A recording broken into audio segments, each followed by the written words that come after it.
దీపింప ప్రభాత నిరజబంధు ప్రభమైన చలము పైంద్రంజిల్ల నీలాలక వ్రజ సంయుక్త ముఖారవిందం అతిసేవ్యంబై విజృంభింప మా విజయం చెరడు వన్యకాడు మది నావేశించు నల్లప్పుడు సభాయనం. పిల్లలు ఎన్నో పద్యాలు చదువుతున్నారు, ఎంతో చక్కగా పోతన భాగవతాన్ని అనుభవిస్తున్నారు. మీకు నేను కొత్తగా చెప్పవలసిందేది లేదు, అన్నీ తెలిసిన వాళ్ళే. కానీ సరే, దీనికి చెప్తారు. మిగతా విషయాల్లో అయితేనట, ఇప్పుడు 10th చదువుకున్న వాళ్ళకి పాఠం చెప్పాలి అంటే గ్రాడ్యుయేట్ అయి ఉండాలి. గ్రాడ్యుయేట్కి పాఠం చెప్పాలంటే పోస్ట్ గ్రాడ్యుయేట్ అయి ఉండాలి. అలాగా ఎక్కువ చదువుకున్న వాళ్ళు తక్కువ చదువుకున్న వాళ్ళకి చెప్పాలి అని ఒక నిబంధన. కానీ భగవద్ విషయంలో అలా లేదు. అందరూ ఎవరికి ఎవరైనా చెప్పచ్చు, ఎవరి దగ్గరైనా వినొచ్చు. దీనికి ఆ నియమం లేదు. మనకి భగవద్గీతలో భగవానుడు చెప్తాడు, బోధయంత పరస్పరం. నా వాళ్ళు ఒకళ్ళకొకళ్ళు బోధించుకుంటూ ఉంటారు. వీడికి తెలుసని కాదు, వాడికి తెలియదని కాదు, ఒకళ్ళకొకళ్ళు చెప్పుకుంటూ ఉంటారు. అందులోనే ఆనందం ఉంటుంది అని చెప్తాడు.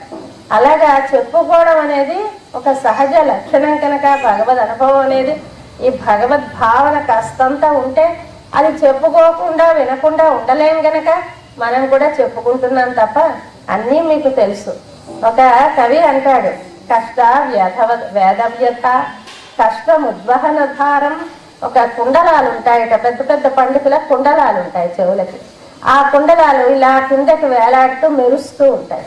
అయితే ఈ మెరుస్తున్నప్పుడు ఆ కళకి మన ఎక్కడికి చెక్కెళ్ళకి తగులుతుందట ఆ కాంతి. పాపం ఈ చెవులే అన్ని కష్టాలు పడాలిట. కష్ట వేదవ్యత అంటే కన్నాలు పెట్టిస్తారు కదా, కన్నాలు పెట్టి వేల తీస్తారు కదా, ఆ కన్నాలు పెట్టే బాధ ఆ చెవే పడాలి. ఉద్వహ నిక్షమ అంటే ఇలా వేలాడుతుంటే ఆ బరువును మొయ్యడము అదే మొయ్యాలి. కానీ కపోలస్యతు అలంకార కుండలం, ఆ కుండలం కాస్త చెక్కెళ్ళకి అలంకారం అయిపోతుంది అసలు కష్టపడ్డ వాళ్ళకన్నా అంటారు. అలాగా తిరువెంగళమ్మ గారి ప్రవచనం అని నాకు పేరు తెస్తున్నారు, కానీ పిల్లలే అంతా చక్కగా చేస్తున్నారు, చక్కగా మాట్లాడుతున్నారు, చక్కటి ప్రవర్తనతో ఉన్నారు. చాలా సంతోషంగా ఉంది. ఇలాంటి ఒక ఆహ్లాదకరమైన వాతావరణంలో ఏదో నాకు ప్రవచనం చెప్తున్నట్టు అనిపించటం లేదు, ఆ పిల్లలతో కాసేపు ముచ్చటించుకుంటున్నట్టు సరదాగా అనిపిస్తుంది. ఇలాంటి వాతావరణం కల్పించిన కార్యనిర్వాహకులకి కృతజ్ఞతలు తెలియజేస్తున్నాను. ఇంకా కృష్ణ తత్వం విచిత్రమైన తత్వం. ఆడుతూ పాడుతూ ఏదో అసలు భగవద్గీత చెప్పినప్పుడు అర్జునుడు పాపం ఇలా గోల పెట్టేసి, కృష్ణ నాకేమిటో ఆ బంగైపోతుంది, సీదంతి మమ గాత్రాన్ని ముఖాంశ పరిశుష్యతి, నాకు చేతులు వణికిపోతున్నాయి, ముఖం అంతా ఎండిపోతోంది, గాంధీవం శ్రంసుతే హస్తాకు, నా గాంధీవం నా చేతిలోంచి పడిపోతోంది అంటూ చాలా బాధపడుతూ చెప్తే ఆయన అంతా విని ఉపదేశం మొదలు పెడుతూ ఎలా చెప్తాడంటే, ప్రహసన్నివ భారత అంటారు. ప్రహసన్నివ చిన్న నవ్వుతూ చెప్పడం మొదలు పెట్టాడట. అంటే ఇంత వీడి కష్టం ఆయనకు వెటకారంగా ఉందా, ఏమో నవ్వడం ఏమిటి కాదు. అక్కడ అర్థం ఏంటంటే పరిహాసవాక్యం వదన్నివా అంటారు వ్యాఖ్యానంలో. హాస్యపు మాటలు బాగా బావమరిది కదా, ఏదో జోకులు వేస్తున్నట్టుగా చెప్పాడట. వేదాంత శాస్త్రం అంతా కూడా అంత సులభంగా చెప్పాడు అని అంటారు. అలాంటి జగద్గురువు కృష్ణుడు. అలాగే తన చేష్టలతో ఎన్నో మనకి నిజ జీవితంలో మనం చేసే పొరపాట్లు, ఆ పొరపాట్లను ఎలాగా చేస్తున్నాం, వాటిని ఎలా తప్పుకోవాలి అనేవి కూడా ఆయన చిన్న చిన్న లీలలతో చెప్తూ ఉంటాడు. ఒకనాడు యశోదమ్మ దగ్గరికి వచ్చి మాత అన్నట్ట, అమ్మా అన్నట్టు. కిం యదునాథ, ఏంటన్నా ఏం తండ్రి అన్నట్టుగా యదునాథ. యదువులంటే వాళ్ళ వంశం పేరు. యదునాథ, యదువుల్లో కల్లా గొప్పవాడు ఈ చిన్న బాబుని. యదునాథ అంటే వాళ్ళ అమ్మకి ఎంత ముద్దో. మాత అంటే కిం యదునాథ దేవి చషకం అన్నట్ట. చషకం అంటే పాలు తాగేటటువంటి ఒక చిన్న గ్లాస్ లాంటిది. దేవి చషకం అన్నాడు. గ్లాసు కావాలన్నాడు తమాషాగా. గ్లాస్ ఎందుకో చెప్పకుండా కిం తేనా అంది. అదెందుకు? పాతం పయహ అన్నాడు. పాలు తాగుదామని. గ్లాస్ ఎందుకు అంటే గ్లాసులో పాలిస్తావు కదా అన్నాడు చమత్కారంగా. అంటే ఆవిడ అస్తమానం తాగితే అజీర్ణం చేస్తుంది బాబు కానీ బెంగ వాళ్ళ అమ్మకి. అందుకని నాన్న పగలు పాలు తాగకూడదమ్మా, రాత్రే తాగాలి, నిశి అంటుంది, రాత్రి తాగాలి, పగలు తాగకూడదు అన్నట. ఆహా, నిశా కావా? నిశ అంటే ఏమిటమ్మా అన్నట. రాత్రి అంటే ఏమిటి? అంధకారోదయ, ఎప్పుడు చీకటి అయిపోతే అప్పుడు రాత్రిగా, అప్పుడు తాగేయచ్చు పాలు. ఆహా, అలాగాని ఆమీలాక్షయుగం నిశామ్య, ఇలా 2 కళ్ళు మూసేసుకున్నట్ట, చేతులు పెట్టి మూసేసుకొని అమ్మా రాత్రి అయిపోయింది పాలిచ్చేయి అన్నట. అంటే చీకటి పడడమే రాత్రికి లక్షణం అని వాళ్ళ అమ్మ చెప్పింది కనుక, చీకటి పడ్డం ఎంతసేపు అమ్మ, నేను కళ్ళు మూసేసుకుంటే చీకటే కదా, ఇచ్చే పాలు నిశాప్యుపగత అదే రీతి మా దుర్ముఖు వక్షోసట కర్షణ, ఆ చెయ్యి పొంగు పట్టుకో లాగుతున్నాడు, అమ్మ చీకటి అయిపోయింది నాకు పాలిచ్చేయమ్మా అన్న కృష్ణుడు నన్ను రక్షించగాక అంటాడు ఒక కవి. అంటే ఏమిటి దీనిలో అంటే, మనం చీకటిని కల్పించేసుకుంటూ ఉంటాం. నిజమైన చీకటి అజ్ఞానం అనేది చీకటి. చీకటి అంటే ఈ రాత్రి అయిన చీకటి బాహ్య అంధకారం, ఆంతరమైన అంధకారం అంటే అజ్ఞానం. ఈ అజ్ఞానం అనేది మనకి సహజ లక్షణం కాదు. మన మానవులుగా పుట్టినందుకు మనకి సహజ లక్షణం అజ్ఞానం కాదు, జ్ఞానమే మనకి సహజ లక్షణం. కానీ ఏం చేస్తూ ఉంటాం, ఆ కృష్ణుడు కళ్ళు మూసేసుకున్నట్టుగా మనం ఆ జ్ఞానం మీద అసలు దృష్టి పెట్టకుండా ఆ నిజ జీవితంలో అలాగా పొద్దుట లేచిన నుంచి రాత్రి వరకు యాంత్రికమైన జీవితాన్ని గడుపుతూ బాగా బతికిస్తున్నాం అనుకుంటూ అజ్ఞానాన్ని మనం సృష్టించుకుంటున్నాం. అలా సృష్టించుకుంటే వచ్చేదే మన అజ్ఞానం, కానీ నిజంగా ఈ జీవికి అజ్ఞానం సహజ లక్షణం కాదు అని సూచిస్తున్నాడా అన్నట్టు ఆ లీలలో చెప్తూ ఉంటాడు. మీకు చిన్నప్పుడు పర్యాయ పదాలు, నానార్థాలు అని చెప్తారు. 10th క్లాస్ వరకు చదువుకుంటారు కదా పిల్లలు. ఆ లోపనే నానార్థాలు పర్యాయ పదాలు అంటారు. పర్యాయ పదం అంటే ఒకే పదార్థాన్ని ఎన్నో పేర్లతో పిలుస్తూ ఉంటే దాన్ని పర్యాయ పదం అంటారు. ఒకే పదానికి ఎన్నో అర్థాలు ఉంటే నానార్థాలు అంటారు. అంటే ఇప్పుడు మనకి రాజు అని చెప్తూ ఉంటారు. రాజు అంటే చంద్రుడు అని ఒక అర్థం ఉంది, చక్రవర్తి అని ఒక అర్థం, ఇది నానార్థం అన్నమాట. ఇలాగా నానార్థాలు తెలుసుట ఒక గోపికకి. వాళ్ళ ఊళ్ళో వేపల్లిలో ఎలా చదువుకోలేదు, క్లాసుకి వెళ్ళి పెన్ను కాగితం పట్టుకో పలకా పుల్లా పట్టుకో చదువుకోలేదు వాళ్ళలు. కానీ వాళ్ళకి శృత పాండిత్యం. ఆ ఊరికి ఎందరో పండితులు వచ్చేవారు. ఇలా మీలాగే ఎవరినో అని పిలవడం మీకు పెట్టించేస్తున్నారు చూడండి మీకు డాక్టర్ గారు. అలాగా వేపల్లకి గర్భుడు మొదలైనటువంటి పండితులు వస్తూ ఉండేవారు. అలా చెప్తూ ఉండేవారు. ఆ చెప్పడంతో వాళ్ళకి శృత పాండిత్యం అంటే వింటే వచ్చిన పాండిత్యం వచ్చేసిందిట. వచ్చేసి ఆ పిల్లలు ఏవేవో జ్ఞానం కలిగి ఉన్నారు. ఒక గోపిక దగ్గరికి కృష్ణుడు వెళ్ళాడు. ఆవిడ కోపంగా ఉంది కృష్ణుడి మీద. ఎంతసేపు రాకుండా ఎక్కడెక్కడో తిరిగి వచ్చాడు అని కోపంగా ఉండి ఆయన అల్లరిపడి దావని చేయించుకుంది. ఆయన తలుపు కొట్టాడు. తలుపు కొట్టేసరికి లోపల నుంచి అంగుళ్య కవాటం ప్రహరతి, ఎవరయ్యా తలుపు కొడుతున్నారు ఎవరు అంటే పాపం ఆయన పేరు చెప్పాలి కదా. అంగుళ్య కవాటం మాధవ అన్నాడు. ఆయన పేరు మాధవుడు. మాధవుడు అంటే 2 అర్థాలు, నానార్థాలు కదా ఇవిడికి తెలుసు. మాధవుడు అంటే లక్ష్మికి వల్లభుడైన వాడు విష్ణుమూర్తి అని ఒక అర్థం. మరొక అర్థం మాధవుడు అంటే వసంత ఋతువు అని అర్థం. ఈవిడ మాధవ కిం వసంతో, వసంత ఋతువు వచ్చిందా, వస్తే కానీ నాకేమిట్లా నష్టం, వసంత ఋతువు వస్తే ఇంటర్ తీసుకొస్తామైతే వద్దన్నది. వసంత అంటే నహి ధరణిధర అన్నాడు. నేను కొండని మోసేటటువంటి వాడిని అంటే కిమిసి కాకపతి, కొండ పాములు సర్పాలు అడుగులు ఉంటాయని, భూమి మీద వాటి మీద భూమి ఉంటుందని, కొండలు ఉంటాయని చెప్తూ ఉంటారు. అందుకని అయితే నువ్వు పామువా అని. నహి ధరణిధర అంటే కాదు. విజిహ్వ ఫణీంద్ర అంటే నువ్వు చక్రి కాదు నేను చక్రం పట్టుకున్నవాడిని అన్నారు. చక్రం పట్టుకున్నవాడు అనగానే కులాలహ కులాలహ అంది. కులాలుడు అంటే కుమ్మరివాడు కూడా చక్రం తిప్పుతాడు. ఆ చక్రం మీద కుండలు తయారవుతాయి. అందుకని చక్రి ఎలా సావడం, ఇది ఎలా అంటే అలాగే ఉంటుందని ఘోరాధిపతి అన్నాడు. పెద్ద భయంకరమైన పావును చంపాను తెలుసా, కాళీయుడిని చంపాడు కదా, కాళీయ సంహారం చేసిన వాడిని అన్నాడు. అంటే ఖగపతి అంది. ఖగపతి అంటే గరుత్మంతుడు పావులను పట్టుకు తింటూ ఉంటాడు. ఆహా నువ్వు గరుత్మంతుడివా, వెళ్ళమ్మా మీ విష్ణువు ఎక్కడున్నాడో చూసుకో, ఆయన ఎక్కించుకో తిరుగు, మా ఇంటికి ఎందుకు వచ్చేసావు? ఎలా చెప్పినా అర్థమవుదు. హరిహి అన్నాడు. కాదు నేను హరిని అన్నాడు. అలాగా తెలిసిపోయింది. అయితే కపీంద్ర హరి అంటే కోతి అని ఒక అర్థం. ఓహో నువ్వు కోతివా, అందుకే అలా కుప్పిగంతులు వేస్తున్నావు అని. ఇంకా ఆవిడతో సాలేక ప్రతివచన జిత ఆవిడ మాటలకి ఓడిపోయి, తల్లి దాసుడు చేసిన తప్పులు దండంతో సరి ఒక దండం పెడతాను తలుపు తీయవా అన్నట్ట. అంటే పాపం తలుపు తీసింది అని అంటారు. అంటే ఏంటి, భక్తుల యొక్క ఆ చిన్న చిన్న జ్ఞానాలకి వాళ్ళకున్నటువంటి టాలెంట్కి మురిసిపోతూ తన ఏదో లొంగిపోయినట్టుగా తన ఓడిపోయినట్టుగా భావిస్తాడు. అలాంటి ప్రేమైక జీవి మన స్వామి కృష్ణ పరమాత్మ. ఆయన మన మీద ఎలా ప్రేమ చూపిస్తాడు.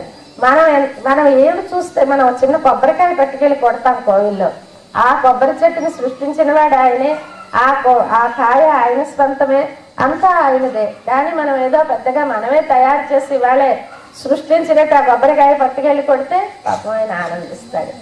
రాధా పునాతు జగదత్తుత దత్త చిత్త మంధాన మాకలయ్యతి దది రిక్త పాత్రే. వాళ్ళు ఊళ్ళో రాధ ఒకరోజు ఏం చేస్తుంది, కృష్ణుని చూస్తుంది. కృష్ణుని చూస్తూ అలా పరవశమైపోయి ఒళ్ళు తెలియకుండా వట్టి కుండలో పెరుగు చిలికిస్తోంది. వట్టి కుండ పెట్టుకు అందులో పెరుగు పోసుకోలేదు, పెరుగు ఉంది అనుకుంటోంది. టక టక టక టక కవ్వం కొట్టుకుపోతోంది కుండకి. అయినా ఆవిడ కొళ్ళు తెలియలేదు. అలా చూస్తూ కృష్ణుడిని మై మర్చిపోయి అలా పెరుగు చిలికేస్తోందిట. చేస్తే ఆయన ఏం చేస్తున్నాడు, తస్య స్తనస్తబక చెంచల లోల దృష్టి. ఆవిడని చూస్తున్న ఆనందంలో ఆయన ఏం చేశాట, దేవోపి దోహనదియా వృషభం నిరుంధన్. సరే పాలు పితుకుతారని ఒక ఎద్దును తీసుకొస్తున్నట్టు ఆయన. ఎంచేత ఈవిడ మరిచిపోయింది, ఆయన మరిచిపోయాడు. ఈవిడికి లోకం తెలియలేదు, ఆయనకి లోకం తెలియలేదు. మనం ఎంతగా ఆయనని ప్రేమిస్తే ఆయన తిరిగి మనని అంతగా ప్రేమిస్తాడు. మనకి తర్వాత రాయబారానికి వెళ్ళాక విదురుడు గారి ఇంటికి వెళ్ళినప్పుడు మనకి ఆ సన్నివేశం ఒకటి చాలా ఆశ్చర్యంగా ఉంటుంది. అక్కడ పెద్ద రాజులు, బ్రాహ్మణులు, పండితులు అందరూ పిలిచారు భోజనానికి. నేను మీ ఇంట్లో చెయ్యను, విదురుడు గారి ఇంట్లో చేస్తానన్నాడు.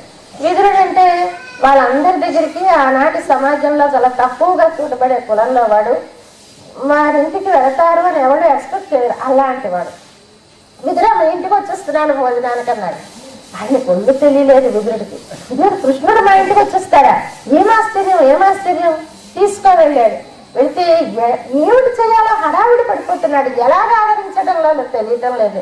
సంభ్రమేణ కృష్ణ గోవింద, నా హడావిడి చూసి ఆనందించవయ్యా, నేను ఎలాగో చేయలేను, ఏం చేయాలో తెలియటం లేదు నాకు. ఈ కుర్చీ తీస్తాడు, అక్కడ వేస్తాడు, ఆ కుర్చీ తీస్తాడు, ఇక్కడ వేస్తాడు, ఏం చేయాలో తెలియటం లేదు. గాబరా పడిపోతాడు.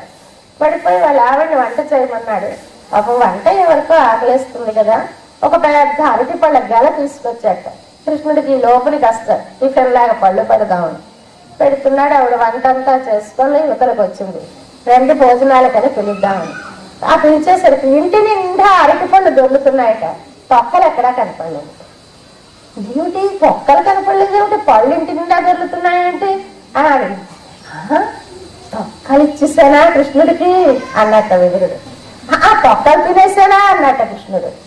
ఈయన ఎంత ఒళ్ళు తెలియకుండా ఇచ్చాడా, ఆయన అంత ఒళ్ళు తెలియకుండా మనకి భగవద్గీతలో చెప్తారు.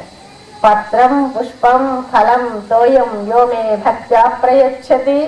ఎవరైనా పత్రం కానీ, పుష్పం కానీ, ఫలం కానీ, తోయం కానీ, అంటే పత్రం అంటే ఆకు, సరే ఫలం పుష్పం మీకు తెలుసు, తోయం అంటే నీరు. ఇవి ఎవరైనా భక్తితో ఇస్తే ఆ భక్తి ఉపహృతం అశ్నామి ప్రయతాత్మన. అశ్నామి అంటాడు. అశ్నామి అంటే తింటాను అని అర్థం. ఏది తింటాడండి, పండు తింటాను అనాలి. పువ్వు తింటాడా, నీరు తింటాడా, నీరు తాగుతానొద్దా అంటే ఆ భక్తుడు అంత ప్రేమగా ఇస్తూ ఉంటే ఈయనకి వాటిలో మరి తేడాలు తెలియటం లేదట. ఎలాగైనా సరే అన్ని తినేస్తాను, ఆ పదప్రయోగం కూడా సమంగా తెలియలేదు ఆ ప్రేమలో అంటారు. అలాంటి ప్రేమైక జీవి కనుక ఇక్కడ విదురుడి దగ్గర ఇలా తిన్నాడని అప్పుడు అక్కడ సంస్కృతం భారతంలో ఆయన గురించి చెప్తూ విదురః స మహామతి అన్నారు. విదురుడండి ఏమి బుద్ధిమంతుడు అన్నారు. ఏమిటి బుద్ధి, తొక్కలు ఇచ్చేసి పళ్ళు పారేయడం ఆ బుద్ధి? అది బుద్ధి? అసలు తెలివి తక్కువగా ఉన్నాడు కదా. కృష్ణుణ్ణి చూసిన తన్మయత్వంలో ఏదీ తెలియకుండా అయిపోయి అచేతనంగా ఏదో ఒక క్రియ చేసేసాడు. అంతగా భక్తిలో లొంగిపోయి ఉండడం అనేది ఉత్తమమైన మతి. అలాంటి మతి గల వాళ్ళని ఆయన కూడా అంత పిచ్చిగానే ప్రేమిస్తాడు. ఆ బెంగ మనకు అక్కర్లేదు. ఇటు నుంచి మనం లోకంలో చెప్తూ ఉంటాం, ఈ ఊరికి ఆ ఊరు ఎంత దూరమో ఆ ఊరికి ఈ ఊరు అంత దూరం, ఇక్కడికి తనకు ఎంత దూరం అయితే తణుకు నుంచి ఇక్కడికి అంతే కదా దూరం. అలాగే మనం ఎంత ప్రేమిస్తే ఆయన అంత ప్రేమిస్తాడు. ఇది లోకరీతి. లోకంలో ఎవరైనా మనం ఒక పెళ్లికి వెళ్ళి వాళ్ళకి ప్రెజెంటేషన్ ఎంత ఖరీదైంది ఇస్తామో వాళ్ళు చూసుకుంటారండి. చూసుకొని మళ్ళీ మనకు మన ఇళ్లలో సందలైనప్పుడు వాళ్ళు అంతకన్నా కాకపోతే మరో 10 రూపాయలు ఎక్కువది మనకి ఇస్తారు. అలాగా లోకరీతి ఏంటంటే మనం ఎంత ప్రేమిస్తే అంత వాళ్ళు ప్రేమిస్తారు. భగవంతుడి దగ్గర ఇది కాదు రీతి. ఆయన ఏంటంటే ఒకసారి సీతమ్మ దగ్గర నుంచి హనుమొచ్చి, నాయనా సీతమ్మ మరి భరించలేనన్నదయ్యా, ఊర్ధ్వం మాసాన్న జీవిష్యే, 1 నెల కన్నా బతకదుట నువ్వు కానీ అనుగ్రహించకపోతే అన్నాడు. అంటే ఆయన అంటాడు, ఏంటి సీతమ్మ నేను కనపడకుండా నెల బతుకుతుందా? చిరంజీవతి వైదేహి చాలా రోజులు బతుకుతుంది, నేను క్షణం కూడా బతకలేనయ్యా సీతమ్మ లేకపోతే. ఇప్పుడు అర్జెంటుగా నాకు చూసేయాలని ఉంది అంటాడు. ఈవిడ నెల అంటే ఆయన క్షణం. అది ఆయన రూలు. మనం 1 అడుగు వేస్తే ఆయన 10 అడుగులు వేస్తాడు. అందువల్ల చిన్న ప్రయత్నం మన నుంచి ఆయన ఆశించేది చిన్న ప్రయత్నం. ఎందుకు అసలు మన చిన్న ప్రయత్నం మాత్రం చేయాలి? అంతా ఆయనే చేసేసుకోవచ్చు కదా. అంటే ఆయన ఒక రూల్ పెట్టుకున్నాడు. ఈ సృష్టి మళ్ళీ అందరూ పరమపదానికి వచ్చేస్తే అక్కడితో అయిపోతుంది. దీనికి ఎలాగో ఒక పద్ధతి ఏమిటి అంటే, చైతన్యం ఉంది కనుక, నువ్వు ఒక బండరాయివి కావు కనుక, నీకు జ్ఞానం ఇచ్చాడు కనుక, ఆ ఉన్న జ్ఞానానికి అనుగుణంగా తండ్రి నేను నీ వాడను అనుకోగలిస్తే చాలు, మిగతా అంతా ఆయనే చూసుకుంటాడు. అది కృష్ణతత్వంలో ఉన్నటువంటి వైభవం. అటువంటి భగవతత్వాన్ని అనుభవిస్తున్నాడు మన ప్రహ్లాదుడు. మళ్ళీ తీసుకెళ్లారు కదా వాళ్ళ గురువులు, తీసుకొచ్చారు. మళ్ళీ బోల్డ్ అంత వేదాంతం చెప్పాడు వాళ్ళ నాన్నకి. అలాగుంది. సరే కోపం వచ్చేసింది మన హిరణ్యకశిపుడికి. మొదటైతే ఎట్టాడినా నట్టాడదు ఇట్టిట్టని పలుకనేరను ఇతరుల శిశువులు దట్టించి పఠింపించరు అనుకున్నాడు కదా నిన్న. ఇవాళ అలా అనుకోవడం మానేశాడు. ఆమె చాలా కోపం వచ్చేసింది. ఒళ్ళో కూర్చోబెట్టుకున్న బాబుని కాస్త కిందకి తోసేశాడు. ఇలా ఒళ్ళోంచి కిందకి తోసాడు. ధ్రువుడిని వాళ్ళ నాన్నగారు తోసేసినట్టుగానే తోసేశాడు. ఎందుకు? ఇంతగా దుర్మార్గుడు చిన్నాన్నను చంపేశాడని కోపం లేదు, తిరిగి ఇలా మాట్లాడుతున్నాడు, వీడిని మరి నేను భరించలేను అని కిందకి తోసేశాడు. అయితే మరి కొడుకు మీద ప్రేమ ఉంటుంది కదా, ఏమీ లేదు. మనందరికీ పిల్లల మీద ప్రేమ ఉంటుంది. మనం భార్య మీద భర్తకి ప్రేమ ఉంటుంది, భర్త మీద భార్యకి ప్రేమ ఉంటుంది, తల్లి మీద కొడుకు, ఇవన్నీ ఉంటాయి కదా. అయితే ఇవన్నీ ప్రేమలు ఏమిటి అంటే ఉపనిషత్తు చెప్పిందట, నవారే పుత్రస్య కామాయ పుత్రం ప్రియం భవతి, ఆత్మనః కామాయ పుత్రః ప్రియో భవతి. నీకు పుత్రుడు ప్రియమైనాడు అంటే నువ్వు పుత్రుణ్ణి ఉద్ధరించడానికి నువ్వు ప్రేమ పడడం లేదు, నీ మనస్సుకి అది సంతోషంగా ఉంది కనుక చేస్తున్నావు అంతే తప్ప వాడిని మనం పెద్దవాళ్ళు అయ్యాక నాన్న నవమాసాలు నేను మోసి కానీ ఎంతగా కష్టపడ్డాను రా నీకోసం, ఎంత బాగా పెంచాను రా, ఇలా అలా అంటూ ఉంటారు తల్లులు. లేదు లేదు, ఇవన్నీ వాళ్ళు ఉద్ధరించడానికి నువ్వు చెయ్యలేదు. నీకు దానిలో ఒక ఆనందం ఉంది. నీకు పిల్లడు పుట్టాలి అనిపించింది, ఆ పిల్లల్ని పెంచాలి అనిపించింది, ఆ పెంచడంలో ఒక ముద్దు నీకోసమే నువ్వు ఏదైనా చేసుకుంటావు.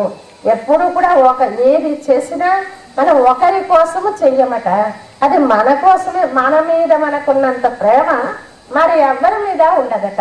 ఆత్మ మీద ఉన్న అంటే మనం అంటే మన ఆత్మ మనది. ఆ ఆత్మలో ఉన్నటువంటి ఆనందము గొప్పతనం ఏంటంటే తన మీద తనకున్నంత ప్రేమ మిగతా ఎవరి మీద ఉండదు. ఎవరి కోసం ఎవరు ఏది చేసినా అది తనకి ఇష్టమయ్యే చేస్తున్నాడు తప్ప తనకు ఆనందం కలిగిస్తుందనే చెప్పు. ఏంటంటే మన ముత్యావతి గారు మాట అన్నారు, చాలా సంతోషం అనిపించింది నాకు.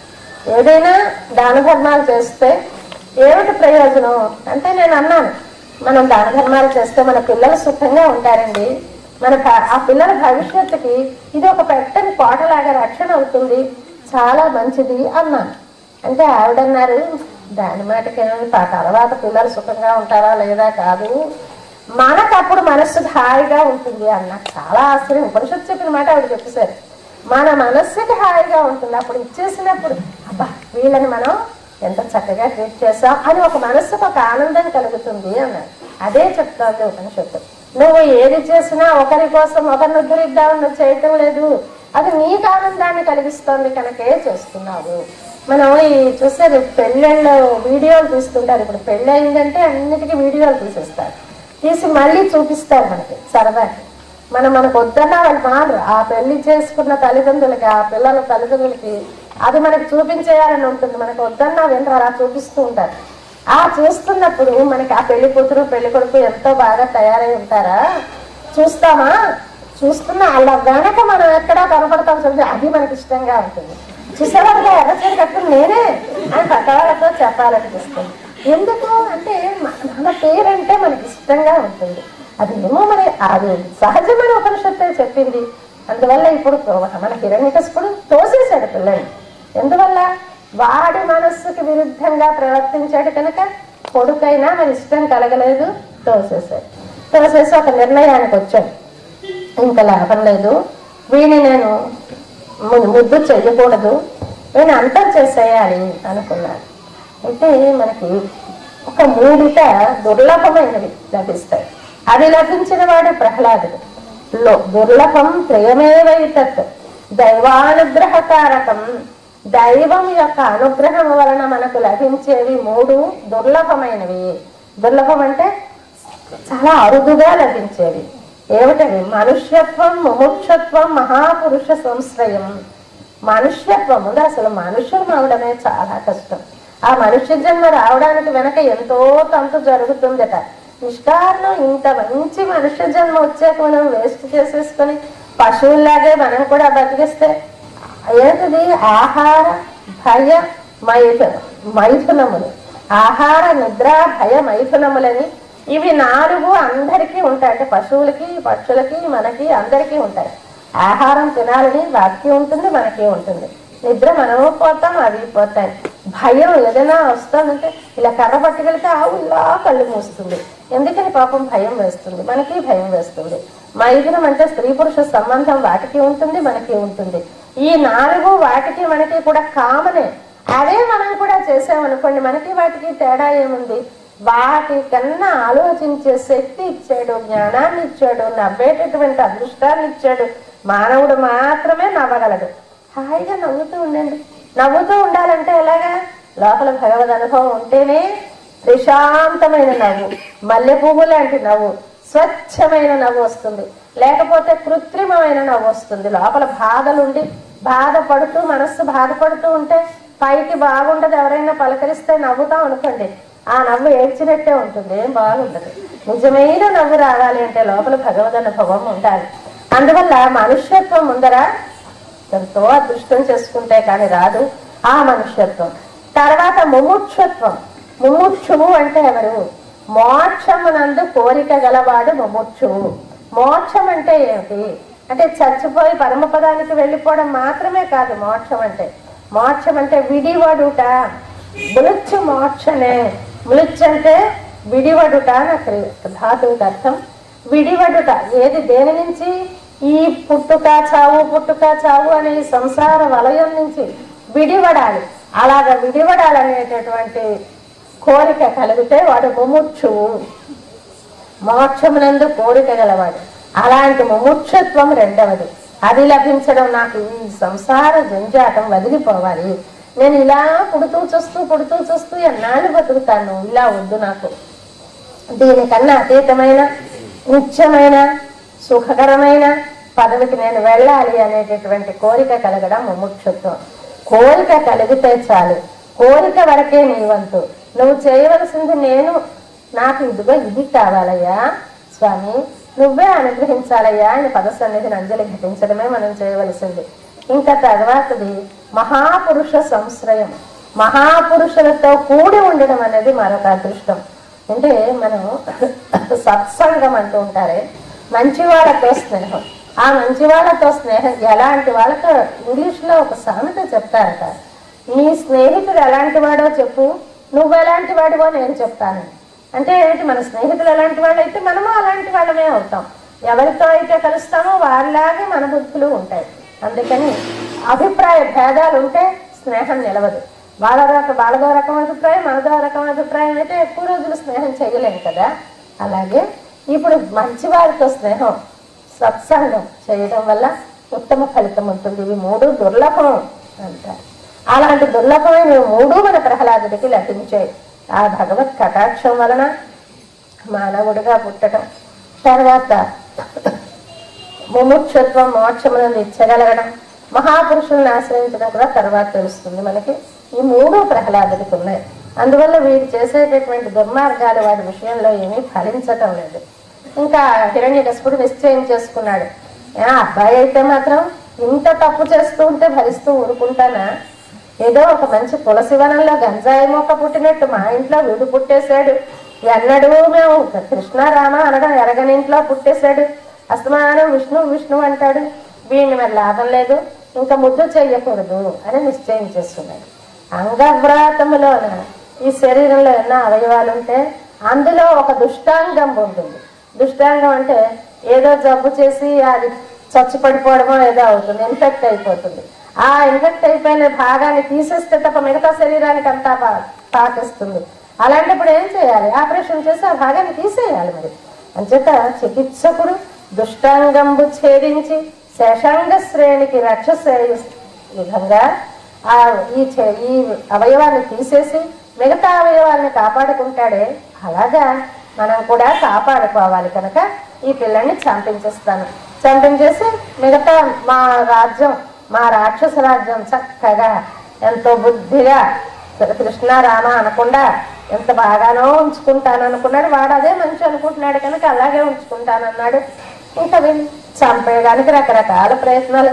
మనం భక్త ప్రహ్లాద సినిమా చూసాం కదా, ఎన్ని రకాలుగానో ప్రయత్నం చేస్తారు. ఆ సముద్రాలు రాఘవాచార్యులు గారు ఆ భక్త ప్రహ్లాదులో ఆయన రాసిన పాటలు నిజంగా ఏ శాస్త్రం చదువుకున్నా తెలియదు, అంతలాగా రాస్తారు. అక్కడ మాధవ మధుసూదనాయని మనసున తలచిన చాలుగా, ఏదో జీవుల హింసించి క్రతువులా చేయగ పనలేదు, ఏదో హటించి కష్టపడక్కర్లేదంటారు. అంటే కర్మయోగం అక్కర్లేదు, జ్ఞానయోగం అక్కర్లేదు, భక్తి ఉంటే చాలు అని చెప్పడానికి ఆయన ఎంత తేలికగా పాట రాశారో మహానుభావుడు.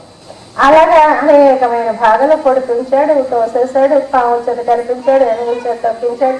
ఇలాగ రకరకాలైనటువంటి చంపేయడానికి ప్రయత్నాలన్నీ చేశాడు. అంటే ఎందుకు ప్రహ్లాదుడికి బాధ కలగలేదు? ప్రహ్లాదుడు ఏమిటి చేశాడని ఎందుకు బాధ కలగలేదు అంటే ఆయనకి ఏమీ లేదు. ఆయన భగవంతుడిని కూడా ఒక్కసారి ఏ పద్యంలో కూడా తండ్రి నాకు బాధ లేకుండా చేయవా, వీళ్ళు పొడి చేసుకున్నారు, ఈ కత్తి నాకు గుచ్చుకోకుండా చేయవా, ఈ ఏనుగు తొక్కేయకుండా చేయవా అని ఎక్కడ ప్రార్థించలేదు. కనీసం భగవంతుడిని ప్రార్థిస్తే ఆ భగవంతుడు ఎంతసేపు కనుక మార్చేసి ఉండొచ్చు, కానీ ఆయన ప్రార్థించలేదు. అలాగా ఎప్పుడు కూడా ఏమంటాడంటే, కత్తిలో ఉన్నవాడు నారాయణుడే, నేను నారాయణుడే, నాలో ఉన్నవాడు నారాయణుడే, కత్తిలో ఉన్నవాడు నారాయణుడే, పొడిచేవాడు నారాయణుడే, ఇలా భావిస్తాడు. అంటే ఇప్పుడు ఏమైపోయింది? సర్వభూతముల యందు నారాయణ దర్శనమైంది ప్రహ్లాదుడికి. ఇప్పుడు వాడిని చంపేవాడు, ఆయన పాటలో రాశాడు, చంపేవాడెవడు సమసేవాడెవడు. చంపేవాడు వేరుగా లేడు, చచ్చిపోయేవాడు వేరుగా లేడు. చంపేది నారాయణుడే, ఆ కత్తిలో ఉన్నది నారాయణుడే, చంపబడేది నారాయణుడే. ఇప్పుడు మరి నారాయణుడిని చంపుకుంటాడా? చంపకూడదు కదా. అందువల్ల ఈ అబ్బాయికి ఏమీ హాని కలగలేదు తప్ప ఆయన ఎక్కడా ప్రార్థించలేదు. సర్వ పదార్థముల యందు నారాయణ భావన ఏర్పడిన నాడు ఏమవుతుంది? తప్పకుండా నీకు మరి అపకారం జరిగే అవకాశం లేదు. సర్వ పదార్థములలో దైవాన్ని దర్శించగలిగిన నాడు, దైవాన్ని భావించగలిగిన నాడు మనకి ఎక్కడ అపకారం జరిగే అవకాశమే ఉండదు. ఇప్పుడు మనకి ఈ కాలంలో ఇంత దుర్మార్గమైనటువంటి ప్రవృత్తిలో ఉన్నప్పుడు కూడా మనం కూడా కాస్త ఏదో ప్రహ్లాదుల్లా అయిపోతామని కాదు, చిన్న పిసరు మనస్సులో తండ్రి నువ్వే దిక్కయ్యా అనే భావన ఈశ్వరు మాత్రం కానీ ఉంటే, రైలు ఎక్కుతుంటే ఒకరు సాయం చేస్తారు, రైలు దిగుతూ ఉంటే సాయం చేస్తారు, మధ్యలో ఎక్కడో నించుంటే సాయం చేస్తారు. ఎందుకు వాళ్ళు చేస్తున్నారు అంటే మనకి ఏమీ అనిపించదు, ఏమీ కారణం కనిపించదు. కారణం కనిపించకుండానే ఎవరో ఒకరు మనల్ని ఆదుకుంటారు, చూస్తూ ఉంటారు, ప్రేమగా మాట్లాడతారు. ఏం చేసాం, ఎందుకు వాళ్ళు అలా ప్రేమగా మాట్లాడుతున్నారు, ప్రేమగా మాట్లాడడానికి తగిన అర్హత మనలో ఉందా అని ఆలోచించుకుంటే లేదని మనకే తెలుస్తుంది. తెలిసినా అవతల నుంచి మనకి ప్రేమ అందుతూ ఉంటుంది. అదే భగవంతుడి యొక్క స్వభావం. మన ఈ కాలంలో మన పరిస్థితుల్లో కూడా మనం కాస్తంత భగవదభిముఖులం అవుతే మనకే మన మనస్సుకి తెలుస్తుంది, అయ్యో తండ్రి నాకు అర్హత లేనంతగా నా మీద ప్రేమని వీళ్ళకి పంచుతున్నారే, ఎందుకు పంచుతున్నారు, కేవలం నీ అనుగ్రహం కదా అనిపిస్తుంది. అలాంటిది ప్రహ్లాదుడి విషయంలో చెప్పాలా, ఆయనట పొడి చేస్తున్నారు, తన్నేస్తున్నారు, తోసేస్తున్నారు, అన్నీ చేస్తున్నారు. చేస్తూ ఉంటే ఈ బాబుట తన్ను నిశాచరల్ పొడువా దైత్య కుమారుడు మాటి మాటికో పన్నగసాయి, ఓ ధనుజ భంజన, ఓ జగదీశ, ఓ ఆపన్న శరణ్య, యో నిఖిల పావన అంచును తించు కాని తా కనుల నీరు తేడు భయకంప సమేతుడు కాడు భువరా. ఇంకా ఆశ్చర్యమయ్యా, అలా చెప్తూ ఆయన పొడి చేస్తూ ఉంటే కృష్ణ తండ్రి మాధవ రక్షించలేదు. మనమైతే కాబట్టి రక్షించంటాం, రక్షించలేదు ఆయన. ప్రతి అదే తండ్రి తండ్రి తండ్రి ఆయన పేర్లు అలా చెప్తున్నాడు అంతే. పన్నగ సాయి, ధనుజ భంజన అంటే ఆ పేర్లే అలా చెప్పాడు తప్ప ఎక్కడా రక్షించమని ప్రార్థించలేదు. మరొక మాట లేదు, మరొక మాట లేకపోవడం వల్ల అది రక్షణ అయిపోయింది ఆయనకి, అంతే తప్ప ఆయన కోరలు. అలా చేస్తూ ఉంటే వీడు చూశాడు, రకరకాల ప్రయత్నాలు చేశాడు. అభిచార హోమాలను చేయించాడు. అభిచార హోమం అంటే వాడి నక్షత్రం చెప్పి వాడి గురించి వీడు చచ్చిపోగాక అని హోమం చేస్తారు, చేస్తే వాళ్ళు చచ్చిపోతారు. ఇలాంటివి ఎన్నో చేయించాడు, ఏం చేసినా వాడు చచ్చిపోలేదు. అప్పుడు వీడికి ఆశ్చర్యం వేసిపోయింది హిరణ్యకశిపుడు. అది బాబాయ్ ఏమిటిది, ఇలా ఎలా జరుగుతోంది, ముంచితి వార్ధులను గదల మొత్తిది, మా సముద్రాల్లో ముంపు చేశాను, గదలతో మొత్తించాను, ఏమైనా వీడికి ఏమీ అవటం లేదే. వీడికి ఎరుగరు జీవన ఔషధములు, బతకడానికి ఏమైనా మందులు టానికులు అవి తెలుసా అంటే అది తెలియదు.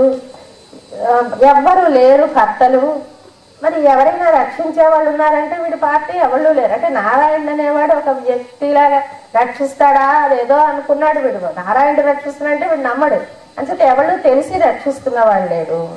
మరి ఎలాగా, ఏం చేయడం, ఇంకా వీడిని నేను జయించలేను, కొడుకైనా నాకు చాలా ప్రమాదకరమైనటువంటి వాడు, ఇంకా నేను ఏమైపోతాను అని చిన్న బెంగ మొదలుపెట్టింది. ఇంతసేపు బెంగలేదు, ఇప్పుడు బెంగ మొదలు పెడితే పాపం ఈ గురుపుత్రులు ఉన్నారు కదా, ఏదో ధైర్యం చెప్తూ ఉంటాం చూడండి, పెద్ద జబ్బులు వచ్చేసి వాడు చచ్చిపోయే స్థితిలో ఉన్నా.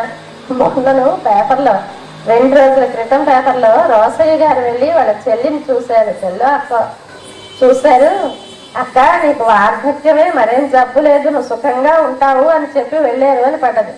మన్నాడే ఆవిడ చచ్చిపోయింది అని పేపర్లో పడ్డది. పాపం ఆయన ఏం చేస్తారండి, ధైర్యం చెప్పారు, కానీ మన ఇష్టమా. అలాగా మనం ధైర్యాలు చెప్తుంటాం కదా, అలాగే వీళ్ళు ధైర్యం చెప్పారు. ఈ గురుకుమారులు ఉన్నారు కదా చెడ్డామర్కులు, వాళ్ళు చెప్పారు కాదయ్యా, పెద్దవాడైతే అదే సర్దుకుంటాయి, ఏదో చిన్నతనపు చేష్టలు ఇలా కొందరు ఏవో చేస్తూ ఉంటారు. వయసు మనం అంటూ ఉంటాం, ఏదో వెన్ను ముదిరితే ఆ జబ్బులు తగ్గిపోతాయి, చిన్నప్పుడు ఎక్కువగా కఫం అది ఉంటే వాళ్ళ పెద్దవాళ్ళు అయితే తగ్గిపోతాయి అంటారు, రక్తం పలుచపడితే తగ్గుతాయి అంటారు, ఏవో ఇలా అంటూ ఉంటాం ధైర్యం చెప్పడానికి. నిజంగా జరుగుతాయో లేదో తెలియదు. అలాగే పాపం వీళ్ళు కూడా చెండామర్కులు కూడా చెప్పారు, ఏం పర్వాలేదయ్యా, పెద్దవాడైతే అదే తగ్గుతాయి, అంతవరకు మా దగ్గర ఉంచుకొని అలా చదువు చెప్తూ ఉంటాంలే, ఏదో ఒకటి మళ్ళిస్తూ ఉంటాం, బుద్ధి ప్రయత్నిస్తాం. ఈ లోపల మా నాన్నగారు కానీ వచ్చేసారా శుక్రాచార్యుడు, ఆ శుక్రాచార్యుడు కానీ వచ్చేసాడా, ఆయన ఎలాగైనా మళ్ళించగలడంటాడు. ఇప్పుడు వీళ్ళు అనుకున్నారు, కానీ భగవద్ విషయక ప్రవృత్తి ఉన్నవాడిని ఎవ్వడూ మళ్ళించలేడు. బలిచక్రవర్తి దగ్గర ఆ శుక్రాచార్యుడే పాపం ప్రయత్నించాడు, ఏమి లాభం లేకపోయింది. ఆయన ఏమైనా సరే నేను ఇవ్వక బాణను భగవంతుడిగా 3 అడుగుల నేల ఇస్తాను, ఏమైపోయినా సరే, చచ్చిపోయినా సరే, నేను నాశనం అయిపోయినా సరే అని గురువు గారు చెప్పినా వినలేదు కదా బలిచక్రవర్తి. వస్తుంది మీకు ఆత్మస్కందంలో. అలాగే ఇటు వీళ్ళు ఇప్పటికి అనుకున్నారు, మా నాన్నగారు వస్తే ఇది ఎక్కువ అయిపోతుంది అనుకున్నారు, సరే ఇప్పటికి మళ్ళీ ఉంచు పర్వాలేదు, మేము ఏదో ప్రయత్నం చేస్తా ఉంటారు. సరే తీసుకెళ్ళండి, ఏం చేస్తానని పంపించాడు. మళ్ళీ తీసుకువెళ్ళాను. తీసుకెళ్తే ఏదో అంటుంటారు కదా, ముదిరింది. ఈయన భక్తి రోజుకు రోజు ముదురుతోంది తప్ప తరగడం లేదు. ఇప్పుడు మళ్ళీ వెళ్ళాడు. మళ్ళీ వెళ్ళాక ఇందాకటి కన్నా ప్రమాదమైన స్థితి వచ్చింది. ఇంతసేపు తన చేసుకుంటూ ఉండేవాడు, ఇప్పుడు ఏం చేశాడు, ఆ పక్కన ఉన్నటువంటి పిల్లలందరినీ తోడ పెట్టుకొని క్లాస్మేట్స్, ఆ క్లాస్మేట్స్ అందరినీ ఈ గురువు గారు చదువు చెప్పేసి కాస్త లీజర్ అవర్స్ వీళ్ళకి ఇచ్చి ఆయన ఏదో రెస్ట్ తీసుకున్నప్పుడు కూర్చోపెట్టుకొని, అరే ఈ గురువు గారు చెప్తున్న చదువు వేస్టర్రా, దీనివల్ల మనకి ఏమీ లాభం లేదు, చూడండి మన తోటి పిల్లలు ఎందరూ చచ్చిపోవడం లేదు చూస్తున్నాం కదా, మన చిన్నవాళ్ళం కదా మనకెందుకు అనుకోకండి, మన తోటి పిల్లలే ఎందరో చచ్చిపోతున్నారు, మనం ఇలా నిష్కారణం టైం వేస్ట్ చేసుకోకూడదు, మనకి నిజంగా బతుకుతే నిండా బతుకుతే మానవుడు ఆయుర్దాయం 100 ఏళ్ళు, 100 ఏళ్ళు ఎవరం బతకడం లేదులేండి, 80 అలా బతుకుతారు, కానీ పోనీ 100 ఏళ్ళు బతుకుతాం అనుకుంటే అందులో 50 ఏళ్ళు నిద్రపోతాం కదా, 50 ఏళ్ళు నిద్రపోతాం అంటే మరి రోజు రాత్రి నిద్రపోతాం, పగలు కాసేపు నిద్రపోతాం, ఇదంతా కలిపితే 50 ఏళ్ళ నిద్రకే అయిపోయింది. మిగతా 50లో పసితనంలో ఏం చేస్తామో తెలియదని, ముసలితనంలో ఏదో చెయ్యాలనుకున్నా చెయ్యలేమని, అప్పుడు ఒక శ్లోకం చదువుదాం అంటే గుర్తు రాదు, ఏదైనా ఒక భావిద్దాం అంటే మనస్సు వెళ్ళదు, అలా వెళ్ళిపోతాం. అంచేత ఇంకా మనకంతా తీసేస్తే అన్నీ తీసేస్తే ఒక 25 ఏళ్ళు మిగులుతాయి. అలాంటిది మనం ఇప్పటి నుంచి ప్రయత్నించకపోతే ఎలాగా, ఎప్పుడు చచ్చిపోతామో తెలియదాయే అంటూ చెప్పడం మొదలుపెట్టాడు. ఎలా చెప్పేస్తే తెలుసా, చాలా మన ఇందాక కృష్ణుడు చెప్పినప్పుడు చెప్తేనే ప్రహసన్నివ భారత అన్నట్టుగా ప్రహ్లాదుడు కూడా ఆటలు ఆడుకుంటున్నట్టు చక్కగా ఏదో సరదా ఆట ఆడుకుంటున్నట్టు వేదాంతం చెప్పాడు. చెప్తే అలా చెప్పాలి, చెప్పినది వేదాంతమే చెప్పాలి, కానీ అది ఏకంగా వాళ్ళ బుర్ర బద్దలు కొట్టేసినట్టు చెప్తే అసలు వినరు. అందుకని చాలా సులువుగా చెప్పాడట. చెప్తే సరే వాళ్ళకి నచ్చింది, నచ్చి సర్లే కానీ ముందర మేము ప్రశ్న అడుగుతాం, నువ్వు చెప్పు, నీకు ఇవన్నీ ఎలా తెలిసాయిరా, మేము నువ్వు ఒక్కలాగే పుట్టాము, మంటివి కూడి భార్గవ కుమారులు వద్ద, ఇదిగో ఈ భార్గవ కుమారుడు అంటే చండామర్తుల దగ్గరే మనం అందరం కలిసి చదువుకుంటున్నాం, అనేక శాస్త్రములు వింటిని, లేడు సద్గురుడు వేరొకడు ఎన్నడు, నీకెవడు మరొక గురువు ఎవడు ఉన్నట్టు మాకు తెలియదు, రాజశాల ముక్కంటికనైన రాజు చొరగా, మన రాజుగారి భవనంలోకి శివుడు వద్దామన్నా రాలేడు, అంత కంట్రోలు అంత కాపలా, ఇంకా పోనీ వెలికి నీవు చనరాదు, నువ్వు బయటకు వెళ్తావా అంటే ఎక్కడికి నిన్ను పంపించరు, రాజకుమారులంత అలా ఎప్పుడు పడితే అక్కడికి పంపించరు, మరి నీకు ఎలా తెలిసిందిరా ఈ నారాయణ ప్రభావం, ఇదంత వైభవం అస్తమానం చెప్తూ ఉంటావు, నీకు ఎలా తెలిసింది అని అడిగారు. అడిగితే ఆయన చెప్పారు. ఇప్పుడు మళ్ళీ ఫ్లాష్ బ్యాక్ చూసారు, మనకు సినిమాల్లో ఎలాగైతే ఉంటుందో, నాటకాల్లో ఎలా అయితే ఉంటుందో, మన పురాణాల్లో కూడా ఎంత చక్కగా ఉంటాయో ఫ్లాష్ బ్యాక్లు. అవి మళ్ళీ ఇలా చక్రాలు తిరిగాయి. తిరిగితే ఎక్కడికి వెళ్ళారు అంటే హిరణ్యకశిపుడు తపస్సు చేసుకుంది, అడవికి వెళ్ళిపోయాడు కదా, అడవికి వెళ్ళిపోయినప్పుడు అక్కడ ఏకంగా పుట్టలు పెట్టేసి చీమలు కొరికేసి స్కెల్టన్ అయిపోయాడు, అస్థిపంజరం అయిపోయాడు మన హిరణ్యకశిపుడు. అయిపోయినప్పుడు దేవతలు చచ్చాడు, మరి ఇంకా రాడు, సుఖపడ్డాం, అక్కడ చచ్చిపోయాడు అనుకున్నారు. అనుకొని దేవేంద్రుడు వచ్చి ఈ రాజ్యం అంతా తను ఆక్రమించి ఆయన భార్య లీలావతి అని ఆవిడ్ని చెరపట్టి తీసుకెళ్ళిపోతున్నాడు దేవలోకానికి. అప్పుడు మన నారదుడు వచ్చాడు. ఎప్పుడైనా సరే నారదుడే మంచిని పెంపొందించేవాడు. నారదుడికి 2 లక్షణాలు చెప్తారు. కలహ భోజనుడు, త్రిలోక సంచారి. అంటే కలహ భోజనుడు అంటే తగవులు పెడుతూ ఉంటాడు, తగవులు పెట్టి ఆ తగవులు తోటే కడుపు నింపుకుంటాడు. త్రిలోక సంచారి, 3 లోకాలు తిరుగుతూ ఉంటాడు అని ఆయనకి 2 ఆయన చేసే పనులు చెప్పుకుంటారు. నిజమే, కలహ భోజనుడే. ధర్మానికి అధర్మానికి తగవు పెట్టి ధర్మం జయించేలా చూడటం ఆయన చేసేటటువంటి పని. 3 లోకాలు తిరిగి అందరినీ ఉద్ధరించడం ఆయన చేసే పని. అలాంటి వాడి కనుక నారము, అసలు నారదుడు అన్న పేరులోనే చాలా గొప్ప అర్థం ఉందిట. రా అనే ఒక ముందర రా అనే అక్షరం తీసుకుంటే వెయ్యి క్షయే, నశించున్నది రా. రా అంటే అర్థం అది నశించుతుంది ఎప్పటికో అప్పుడు, అలాంటి దాన్ని రా అంటారు. నారా నశింపచేయనిది, అలాంటిది నారము అంటే ఎప్పుడూ నశించినటువంటి జ్ఞానము. అలాంటి దాన్ని దా ఇచ్చువాడు, నరుడికి చెందినది నారము. ఆ జ్ఞానమును ఇచ్చువాడు నారదుడు. అందువల్ల మనకి జ్ఞానమును ఇచ్చేటటువంటి ఏ మహాపురుషులైనా నారదులు అనుకోవచ్చు. అలాంటి నారదుడు వెళ్ళాడు, దారిలో అడ్డుపడ్డాడు. అడ్డుపడి హిరణ్యకశిప, ఈ అమ్మాయి గర్భవతి, ఆ గర్భంలో ఉన్న పిల్లడు ఉత్తమ సంస్కారవంతుడు అవుతాడు. అలాంటి పిల్లడిని నువ్వేమీ చెయ్యకూడదు, నా గర్భాన్ని నాశనం అది చేయకూడదు, పురుడు వచ్చేదాకా నా దగ్గర ఉంచు, నా దగ్గర ఉంచాక పిల్లడి వ్యక్తిత్వం చూసుకొని వాడు దుర్మార్గుడైతే చంపెద్దు గాని, అంటే శత్రుశేషం రుణశేషం ఉంచకూడదంటారు. అప్పు వడ్డీలు కొంచెం అలా వడ్డీలకు తిప్పుతూ అప్పులు కొద్దిగా ఉంది కదా అని ఊరుకుంటే మళ్ళీ వడ్డీలు పెరిగిపోయి బోలెడంత అయిపోతుంది. అలాగే శత్రువుల్ని చిన్న పిల్లడి కదా అని వదిలిస్తే వాడు పెరిగిపోయి మళ్ళీ మన మీదకి యుద్ధానికి వస్తాం పూర్వం రాజుల దగ్గర. అందుకని శత్రుశేషం రుణశేషం ఉంచకూడదంటారు. అందుకని ఆ పిల్లని చంపేద్దాం, కడుపులో ఉన్న పిల్లని చంపేద్దాం అనుకున్నాడు ఇంద్రుడు. అలా కాదు, పుట్టిన తర్వాత వాడు సద్గుణ సంపన్నుడైతే వాడిని బతికిద్దాం, లేకపోతే అప్పుడు మనం చూద్దాం, అంతవరకు నా దగ్గర ఉంచు అని చెప్పి తన దగ్గరికి తీసుకుపోయి ఆవిడ చాలా ఉత్తమరాలు లీలావతి. భర్త తత్వం లేదు ఆవిడికి, చాలా పవిత్రాలు. అంటే మన పూర్వకాలపు స్త్రీలు మన పురాణాల్లో అయితే మొన్నటి మల్లెల సుబ్బాయమ్మ గారి వరకు కూడా ఎలా ఉంటారంటే వాళ్ళ వ్యక్తిత్వం వరకు వాళ్ళు చాలా ఉన్నతులు. ఒకవేళ భర్తలో ఏమైనా లోపం ఉన్నా భర్తని ద్వేషించరు, వాళ్ళు భర్తను ప్రేమిస్తూనే ఉంటారు. భర్తలో ఉన్న ఏమైనా చిన్న పొరపాటు ఉంటే ఆ పొరపాటును వీళ్ళు చెయ్యరు, కానీ భర్తను గౌరవిస్తారు, భర్తను ప్రేమిస్తారు. అది మన భారతీయ సంప్రదాయం.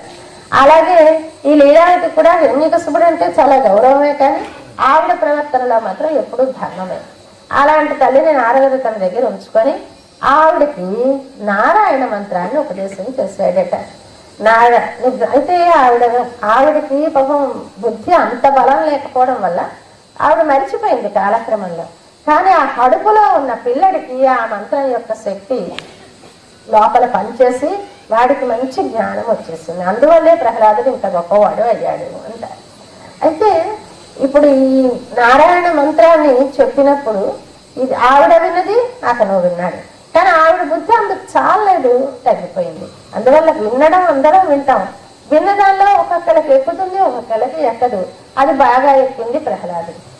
గర్భవతులు అయినప్పుడు మంచి విషయాలు వినాలని, ఎక్కువగా ఈ టీవీలో వచ్చే హింసలు అవి చూడకూడదని అంటారు మన వాళ్ళు. ఎందుకంటే 5 నెలల గర్భం అయిన దగ్గర నుంచి కూడా ఆ లోపల ఉన్నటువంటి ఆ పిండానికి యువతల విషయాన్ని క్యాచ్ చేసే శక్తి వస్తుందిట.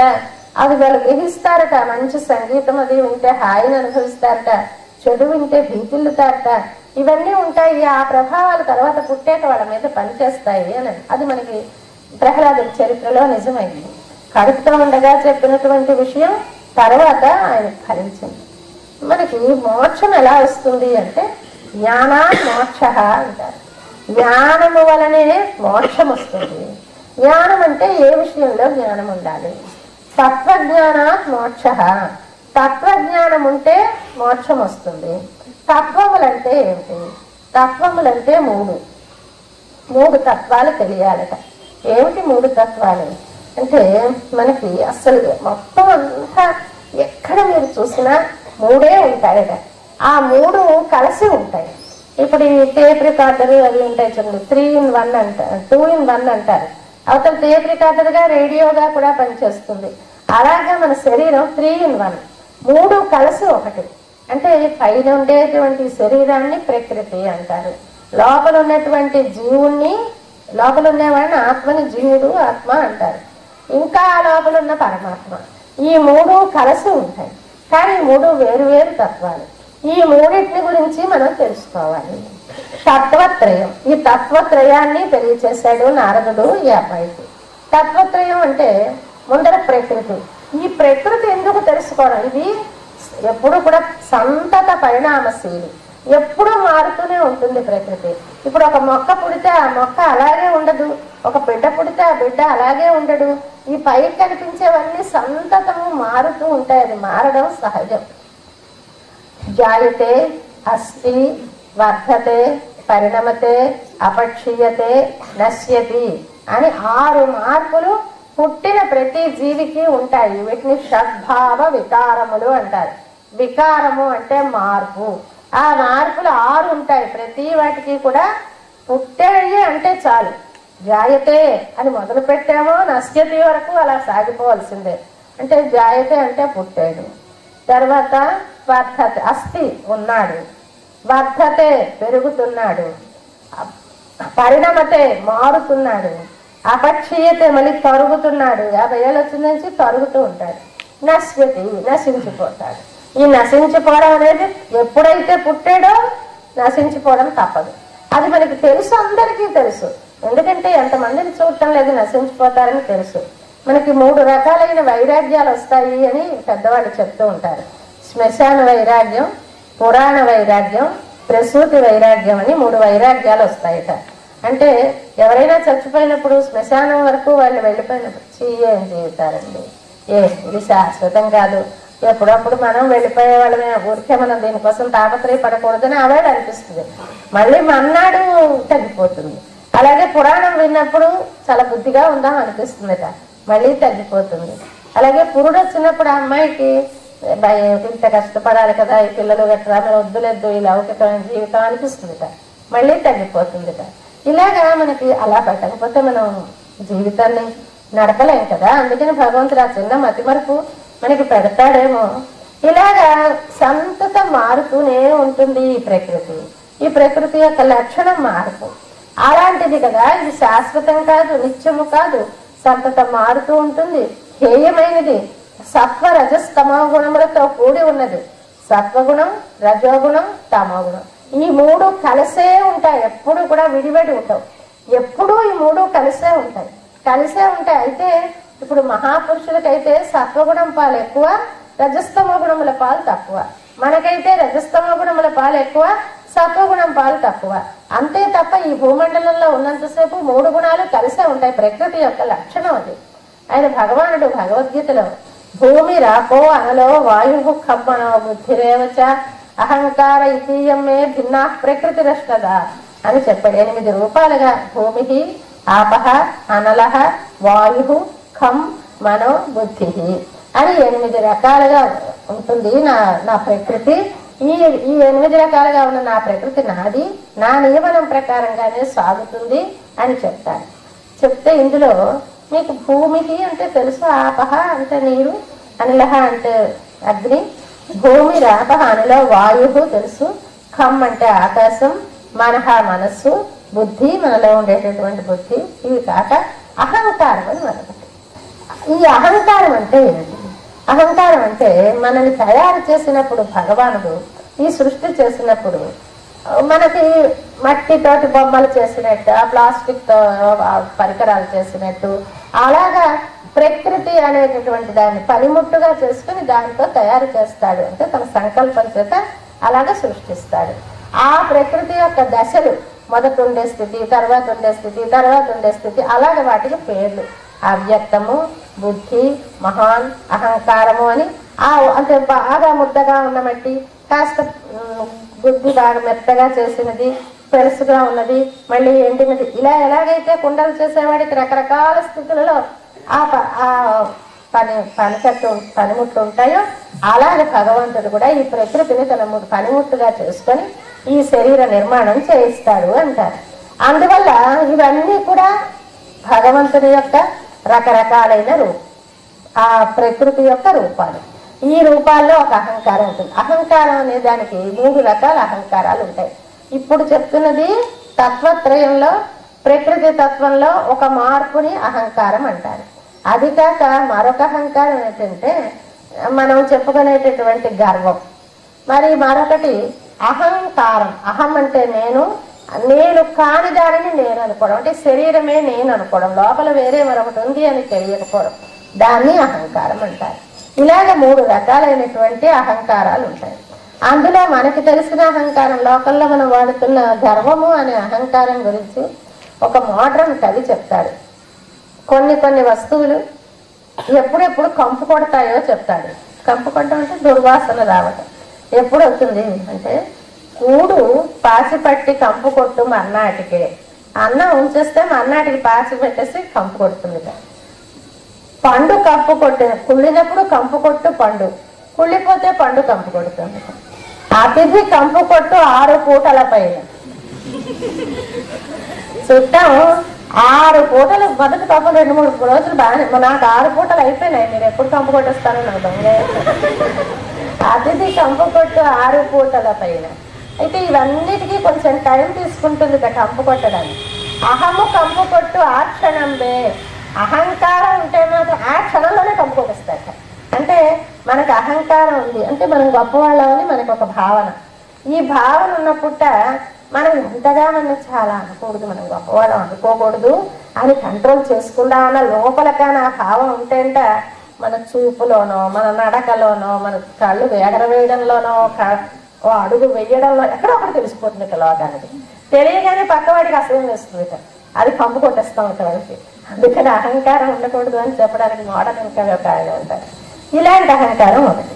ఇందులో ఆ ప్రకృతిలో ఉండేటటువంటి అహంకారము, ఆ 8 లిస్టులో అహంకారం కూడా ఉంది.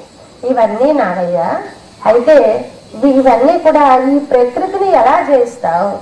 కొంచెం పెద్ద డబ్బున్న వాళ్ళు కుక్కల్ని పెంచుకుంటూ ఉంటారు. చాలా భయంకరంగా ఉంటాయి కుక్కలు, ఇక సింహాల్లా ఉంటాయి. అవేమో ఆల్సోషియన్ డాగ్స్ ఏమో అంటారు. వాటిని చూస్తేనే భయం, వాళ్ళు అక్కడి నుంచి కట్టిస్తున్నవి ఏం వస్తుంది. అలాంటి కుక్కలు ఉన్న వాళ్ళ దగ్గరికి ఇంటికి వెళ్ళామనుకోండి, వెళ్తే బావు బావు బావు మీద పడిపోతాయి అనుకోండి. అప్పుడు ఎలా మనం గెలవలేము, మనం వాటి కొట్టగలము కొట్టెట్టగలము అంటే ఏం చేయలేము.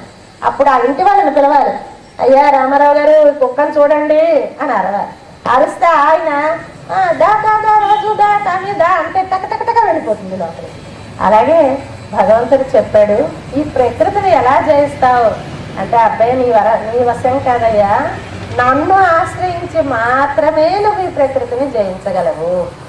నా పాదాలు పట్టుకొని నువ్వు ప్రకృతిని జయించను. నా ప్రకృతిని నువ్వు జయించలేవు. నన్ను ఆశ్రయించి మాత్రమే నువ్వు ఆ ప్రకృతిని జయించగలవు అని చెప్పాడు భగవద్గీతలో. అలాంటి ప్రకృతిది అయితే మరి దుర్మార్గమైనది కదా, ఈ ప్రకృతి హేయమైనది కదా. దీని గురించి అసలు తెలుసుకోవడం ఎందుకు? చెడుని కోరి తెలుసుకుంటామండి, తెలుసుకోవాలన్నారు. ఎందుకని? అది చెడు అని తెలియకపోతే దాని మీద కాస్త నీకు ప్రేమ తగ్గదు. దాన్ని ఎప్పుడూ ముద్దుగా చూస్తూ ఉంటావు. ఆ ముద్దు కాస్త తగ్గాలి అంటే అది ఎంత హేయమైనదో తెలియాలి. ఇప్పుడు మనం ఈ స్వీట్స్ ఏమైనా తయారు చేసుకొని ఇంట్లో పెట్టుకొని మర్చిపోయాం అనుకోండి ఒక వారం రోజులు, తర్వాత తీసి చూస్తే ఆవేళ ఎంతో అపురూపంగా తినాలనిపించిన స్వీట్ ఇప్పుడు బూజు పట్టేసి కంపు కొట్టేసి ఎంత అసహ్యంగా తయారవుతుందో కదా. అలాగే మన శరీరం కూడా ఒక్క రోజు ఒక్క పూట దీనిని కానీ సంరక్షణ చేయడం మానేస్తే ఎంత హేయంగా ఉంటుందో మనకే తెలుస్తుంది. అలాగే ఇంత హేయమైనది అని మనకి తెలిస్తే దీనిని కొంచెం దీని మీద ప్రేమ కొంచెం, ఈ మాత్రం దానికోసం అంత కష్టపడ్డం ఎందుకు? ఏదో కొంతవరకు అవసరమైనంత, దానికి ఎంతవరకు అవసరమో, ఈ జీవన గమనానికి ఎంతవరకు అవసరమో అంతవరకే ప్రకృతిని ప్రేమిద్దాం. ప్రకృతి అంటే మన శరీరం ముఖ్యంగా, ప్రతి కనపడేది ప్రకృతే, కానీ మనం ముఖ్యంగా ఎక్కువగా ప్రేమించేది ఇదే, నేను అనుకునేది శరీరం.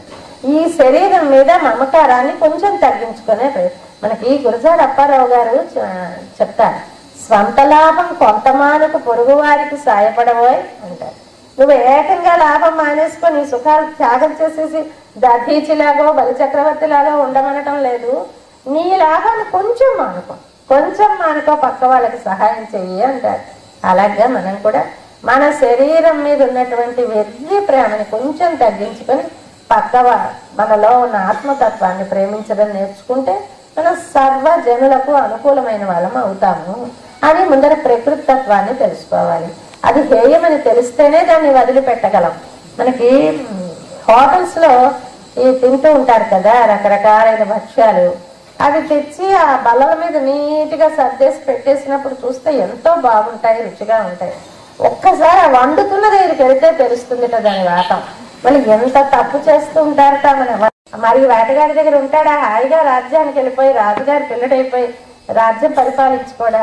అలాగే మనం కూడా ఈ ప్రకృతి వశమైపోయి ఈ శరీరమునికే పరిమితమైనటువంటి ఇంత వాళ్ళమే అనుకుని బతుకుతున్నప్పుడు ఏ నారదుడు లాంటి మహాపురుషులో నువ్వు ఇంతే కాదయ్యా, నువ్వు సాక్షాత్ పరమాత్మకు చెందిన రాజకుమారుడివి అని చెప్తే, అయ్యయ్యో నేను నిష్కారణంగా ఇన్నాళ్ళు ఇలా అల్పమైన జీవితాన్ని గడుపుతున్నానే, దీనికన్నా అతీతమైనటువంటి దాన్ని గడపాలి అని కోరుకుంటారట.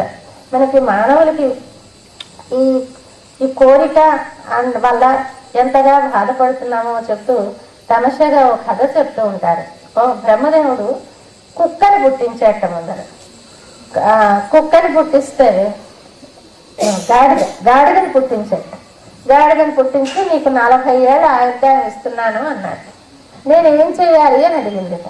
అంటే ఏం అక్కర్లేదు, బరువులు మోస్తూ ఉండాలి అని చెప్పాడు. అయ్యి బాబాయ్ బరువులు మోయడానిక, అన్నాళ్ళు నాకెందుకు, నాకు 20 ఏళ్ళు చాలంది. సరే దానికి 20 ఏళ్ళు చేశాక తర్వాత కుక్కని పుట్టించాక కుక్కని పుట్టించితే దానికి 40 ఏళ్ళు ఆయుర్దాయం అని చెప్పాడు. నేనేం చెయ్యాలి అంది. కాపలా కాయాలి. అబ్బా కాపలా కాయడానికి 40 ఏళ్ళు ఎందుకు, నాకు 20 ఏళ్ళు చాలు. సరే తర్వాత కోతిని పుట్టించాడు. కోతిని నీకు 40 ఏళ్ళు అన్నట్టు. నేనేం చేయాలని అంటే ఈ కొమ్మ మించి ఆ కొమ్మ మీద ఆ కొమ్మ మీద గెలుచుతూ బతకాలి. అబ్బా ఎందుకు లేదు, 40 నాకు 20 చాలు అని చెప్పారు. సరే అని అందరికీ వాళ్ళకి 20 ఇచ్చేసాడు. ఇచ్చేసాక మానవుడిని సృష్టించాడు. సృష్టించి నీకు వాళ్ళందరూ 20 చాలన్నారయ్యా, నీకు 20 ఇస్తానులే అన్నట్టు. అబ్బా నాకు చాలు, నాకు 20 చాలు, అయితే మరి ఎంత కావాలి అన్నట్టు. వాళ్ళందరూ 20 తగ్గించుకున్నారు కదా, అవన్నీ నాకు ఇచ్చి అన్నట్టు. అంటే మన ఆశ అలా ఉంటుంది. అయితే సరే గాడిద 20, కుక్క 20, కోతి 20, అవేమో 60, వీడివి మామూలుగా 20, మొత్తం 80 ఏళ్ళ వరకు ఉండేలాగా ఇచ్చేసాడు. ఇచ్చేస్తే అది మొదటి 20 వీడు మానవుడు, అక్కడి నుంచి వాళ్ళ వచ్చేది వాడికి లేదు. అందుకే మొదటి 20 ఏళ్ళే దర్జాగా బతుకుతాట. తర్వాత 20 గాడిద అక్కడి నుంచి సంసారం చేస్తూ ఉండడం, ఎన్ని కొంటూ ఉండడం, ఇంట్లో అన్నీ అమరుస్తూ ఉండడం, అవతలకి వెళ్ళి ఉద్యోగం చేసుకుంటూ ఉండడం, నలిగిపోతూ ఉండడం, కష్టపడుతూ ఉండడం, అదంతా గాడిద బతుకు అవుతుంది. ఆ తర్వాత కుక్క బతుకు అంటే రిటైర్ అయిపోతాం, కోడలు కొడుకు వాళ్ళ ఇంట్లో కాపలా కాస్తూ ఉంటాం, తలుపులు వేసుకోండి. ఏం నాన్నగారు తలుపులు సమంగా వేయలేదండి అంటే, లేదు నాన్న వేస్తున్నాను అంటూ ఉంటాం. ఇలాగే జీవితం గడుపుతూ ఉంటామట. చివరికి కోతి, ఆ కోతి స్థితి వచ్చాక ఏమవుతుందిట, కొడుకులు పనిచేసుకుంటారు. ఇప్పుడు మనం వాళ్ళ మీద బద్దెన అయిపోతాం కదా, పనులు చెయ్యలేక.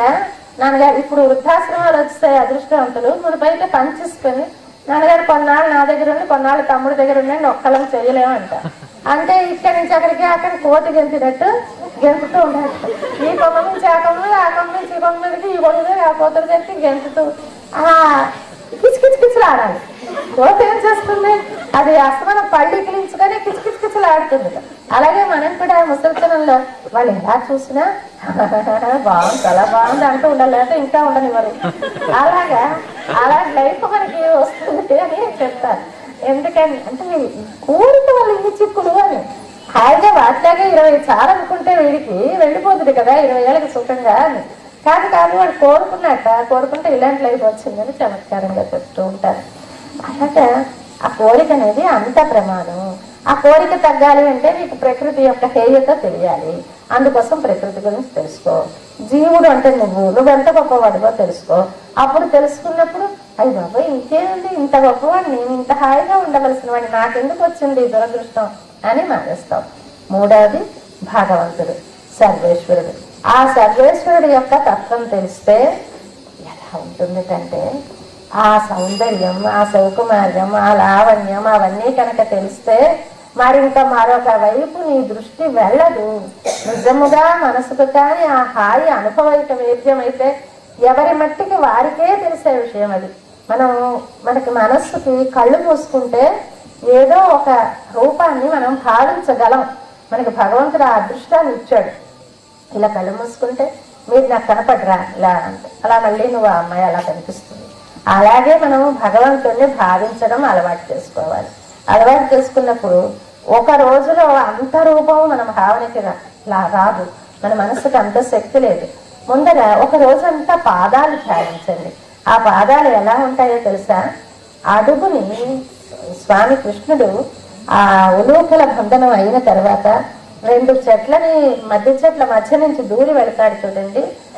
వెళ్ళినప్పుడు ఆ పాదాలు చూసి వెనక నుంచి స్వామి పాదాలు చూస్తూ ఉంటే ఎలా ఉంటుందండి అంటే, ఆ స్వామి పాదాలట ఈ వెనక నుంచి చూస్తే చిగురుటాకుల్లా ఎర్రగా ఉంటాయి అరిపాదాలు, మీదని చూస్తే నీలమేఘ శ్యామలంగా ఉంటాయి. యువతల నుంచి అలా కవర్ చేస్తే ఇక్కడి వరకు నీలమేఘ శ్యామలం, అక్కడ ఎరుపు. ఆ ఎరుపు కాంతి దీని మీద కొడుతుంది, ఈ నీలమేఘశ్యామల కంది దాని మీద కొడుతూ ఉంటుంది. ఆ గజ్జలు అందియలు గల్లు గల్లు అంటూ ఉంటే ఆ పాదాల సౌందర్యం మనసులో కానీ ఒక్క క్షణం నాటితే మరి మనసు మరి దేని మీదకి వెళ్ళడానికి ఇష్టపడదు. ఏదైనా మాట్లాడుతున్నా ఏదైనా చేస్తున్నా మనసులో మాత్రం ఆ సౌందర్యం అలా భాషిస్తూనే ఉంటుంది. అది మనకి ఎక్కువ కాలం విలంబాన్ని ఇవ్వదు. అటువంటి భాగ్యం కలుగుతుంది కృష్ణ పాదార విందాన్ని కానీ సంస్మరిస్తే. అది భావించండి ఒక రోజంతా. అలా కళ్ళు మూసుకొని మనకి ఒక కవి అంటాడు, స్వామి అలా బృందావనంలో చూస్తున్నానయ్యా, చూస్తూ ఉంటే ముందుగా వస్తున్నావు, వస్తూ ఉంటే ఆ స్వామిని అలా చూస్తున్నాను. వెన్నంటూ ఆలం వెనక నుంచి వస్తున్నటువంటి ఆ గోవుల మీదకి వెళ్ళింది దృష్టి. అబ్బాయి ఎంత బాగున్నాయో అనుకున్నాను. ఇంకా అలా ఆ పశువులు, ఆ వెనకొస్తున్న గోపకులు అన్నీ అలా చూస్తున్నాను. కానీ ఆ చూపు పాదముల మీదకి వెళ్ళిన తర్వాత నైశ్చర్యం అవతరించే ఆ నిశ్చలం అయిపోయింది. మరి అక్కడి నుంచి కదలడం లేదు నా చూపు అంటాడు ఒక కవి. అలాగా ఆ పాదాలను ముందుగా మనం భావన చేస్తే ఆ తర్వాత అలా మీదకి వెళితే ఆ పిక్కలకి పట్టుబట్ట ఆ కింద వరకు వాళ్ళమ్మ యశోదమ్మ ఎప్పుడు కూడా కృష్ణుడికి మనం మ్యాచ్ అంటే చీర జాకెట్ మ్యాచ్ అది మనం చూసుకుంటాం కాదు. అమ్మ ఎలా చూస్తుందో తెలుసు, ఆయన శరీరానికి ఆ బట్టకి మ్యాచ్ చూస్తుంది యశోదమ్మ. ఎంత తెలివైందో. ఆయన నల్లగా ఉంటాడు కనుక నల్లటి బట్టలు కడితే పాపం మళ్ళీ కనపడ్డు అసలని ఆవిడ ఏం చేస్తుంది, పసుపు పచ్చటి బట్ట. స్వామి ఎప్పుడు ఎలాంటి బట్ట కట్టుకుంటాడో తెలుసా కృష్ణుడు? ఎప్పుడు పసుపు పచ్చటి, మన తెలుగుదేశం వాళ్ళలాగా. ఎప్పుడు స్వామి ఎప్పుడు పీతాంబరధరుడు, ఎప్పుడు పసుపు పచ్చటి బట్ట కట్టుకుంటారు. ఆ బట్ట చెంగుల ఆ కాళ్ళ వరకు, ఆ పాదాల గజ్జలకి కొంచెం మీద వరకు ఆ బట్ట ఇలా అంచులు తీర్చి ఎంత బాగానో కడుతుంది యశోదమ్మ. ఆ కుడిచ కొంగులు పట్టి కొమరార కట్టిన పసిడివన్నీ ఎగల పటము అని ఇప్పుడు భరతనాట్యం చేస్తారు, కూచిపూడి డాన్స్ చేస్తారు. అలాంటి వాళ్ళు ఈ చీర అవతల పక్క అంచు మనకందరికీ కనిపిస్తుంది, కానీ రెండో పక్క అంచు కూడా ఇలా పైకి కనిపించేలా కట్టుకుంటారు. అదొక రకంగా అలా కడుతుంది యశోదమ్మ. కురుచ చెంగులు పుచ్చి కొమరార కట్టిన పసిడివన్నీ ఎగల పటము అని. అది ఆ పసుపు బట్ట, ఆ పసుపు పచ్చట ఆ వస్త్రంతో ఆ నడుము వరకు వెళ్ళండి. ఆ నడుము దగ్గరికి వెళ్ళేసరికి బొజ్జ కనిపిస్తుంది. ఆ కృష్ణుడు మనకి దశమస్కందంలో చూపిస్తాడు పోతన. అబ్బా ఏమి బొజ్జయ్యా, ముజ్జగంబులు లోన కలిగిన బొజ్జ సొగసుకు మంగళం అంటారు ఒక కవి. ముజ్జగంబులు లోన కలిగిన బొజ్జ సొగసు, ఆ బొజ్జ అందం. వెన్న తినిద పెరిగిన బొజ్జ, వెన్న పూసుకున్న బొజ్జ, నిగనిగలాడుతున్న బొజ్జ. ఒక్కసారి అలా కళ్ళు మూసుకోండి, ఒక్కసారి ఆ బొజ్జ మీకు కనిపిస్తుంది. అలా అలా అలా మీదకి వెళ్ళండి. కొన్ని రోజులు అయ్యాక మన భాగ్యవశాన మనకు భగవద్ అనుగ్రహం మన మీద పరిపూర్ణంగా కలిగిన నాడు ఆ దివ్య ముఖ మండలం, ఆ చిన్న చిరునవ్వు, ఆ స్వామి యొక్క మందహాసం,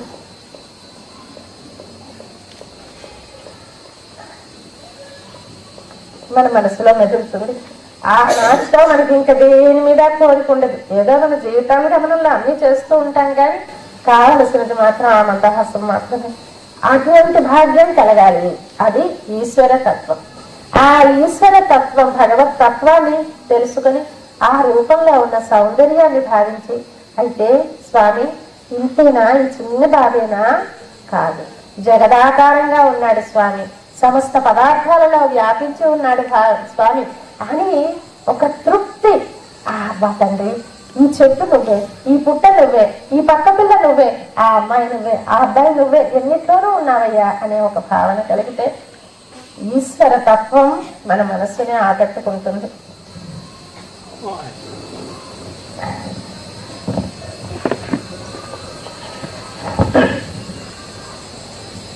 ఇవన్నీ నారద మహర్షి ఈ పసిపిల్లడికి ఆ కడుపులో ఉండగా చెప్పాడు. తత్వత్రయంలో ఉన్న గొప్పతనం చెప్పాడు. చెప్పిన నాయన కాదు, ఆ పిల్లడికి చెప్తున్నానని చెప్పలేదు, ఆ అమ్మాయికే ఆవిడకే చెప్పాడు. కానీ బుద్ధి బలం ఆ అమ్మాయి ఆవిడకి కొంత తగ్గిందో ఏమో, ఆవిడ అంతగా ఈయనంత ప్రభావితురాలు అవ్వలేదు. ఆవిడ కూడా చాలా ఉత్తమ ప్రవర్తనలోనే ఉంది, కానీ ఇంతగా తండ్రిని ఎదిరించి వెళ్ళిపోయినంత స్థితి ఆవిడకి కలగలేదు. తర్వాత నారాయణ మంత్రం చెప్పాడు. నారాయణ మంత్రం చాలా, అసలు మంత్రం అంటే మంతారం త్రాయతే ఇది మంత్ర, మంతారం అంటే మననము చేసిన వాడిని తరింప చేసేదేదో అది మంత్రం. మననం చేయడం అంటే మళ్ళీ మళ్ళీ మళ్ళీ మళ్ళీ దాన్ని అనుసంధానం చేసుకుంటూ లోపల మనం దాన్ని భావిస్తామే, ఆ భావన చేసేవాడిని తరింప చేసేది మంత్రం. అయితే అన్ని మంత్రములే. అంటే ఎప్పుడు ఏ నామానికైనా ఓం నమః చేరుస్తే అది మంత్రం.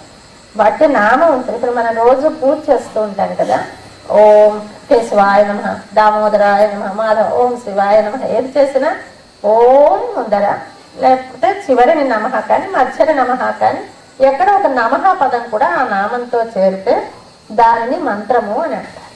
అయితే ఈ మంత్రాలు అనేక మంత్రాలు ఉన్నాయి. అయితే అందులో మనం అన్ని మంత్రాలు చదవలేం కదా, అన్ని చదవడానికి టైం ఎక్కడ ఉంటుంది కనుక ఏదో ఒకటి మనం నేర్చుకోవాలి. ఏది నేర్చుకుందాం అంటే సెలక్షన్ ఎలా చేసుకోవాలి చెప్పారు పెద్దలు. మామూలుగా ఒక లీలని చెప్పేవి ఉంటాయండి కొన్ని పేర్లు. దామోదర అంటే దామం ఉదరమందు గలవాడు, వాళ్ళ అమ్మ బొద్దకి తాడు కట్టేసింది కనుక దామోదరుడు. కేశవ అంటే అందమైన జుట్టు గలవాడు. ఇలాగ ఒక చర్యను ఒక రూపాన్ని వర్ణించేవన్నీ కాస్త తక్కువ మంత్రాలు.